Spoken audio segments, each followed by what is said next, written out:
بسم اللہ الرحمن الرحیم اللہم انشر علینا حکمتک وانزل علینا رحمتک یا ذا الجلال والاکرام۔ الاذکار المسنونہ بعد الصلاۃ، فرض نماز کے بعد اذکار مسنونہ اور دعاؤں کا باب۔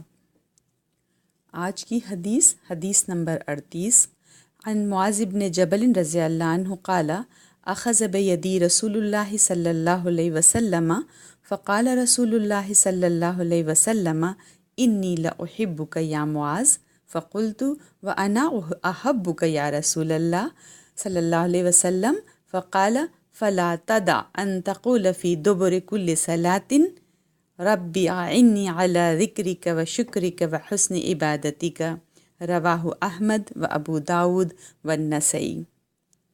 حضرت معاذ بن جبل رضی اللہ فرماتے ہیں کہ رسول اللہ صلی اللہ علیہ وسلم نے میرا ہاتھ پکڑ کر فرمایا، اے معاذ میں تم سے محبت کرتا ہوں۔ میں نے عرض کیا، یا رسول اللہ میں بھی آپ سے محبت کرتا ہوں۔ آپ صلی اللہ علیہ وسلم نے ارشاد فرمایا، اچھا تو پھر ہر فرض نماز کے بعد یہ کلمات کہنا نہ بھولنا، اے میرے پروردگار مجھے اپنا ذکر کرنے، شکر کرنے اور اپنی بہترین عبادت کرنے کی توفیق عطا فرما۔ اسے احمد، ابو داود اور نسائی نے روایت کیا ہے اور یہ حدیث صحیح ہے۔ اللہ کی خاطر محبت کا آؤٹ کم کیا ہے؟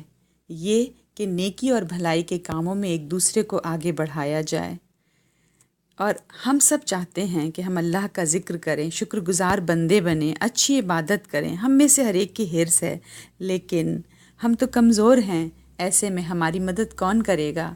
ایسے میں اللہ رب العزت کی ہی مدد ضروری ہے۔ تو آپ صلی اللہ علیہ وسلم نے حضرت معاذ رضی اللہ سے تاکیداً فرمایا تھا، یہ دعا پڑھنا نہ چھوڑنا، نہ بھولنا۔ اللہ تعالی ہمیں بھی اس کا پابند بنائے، آمین یا رب العالمین۔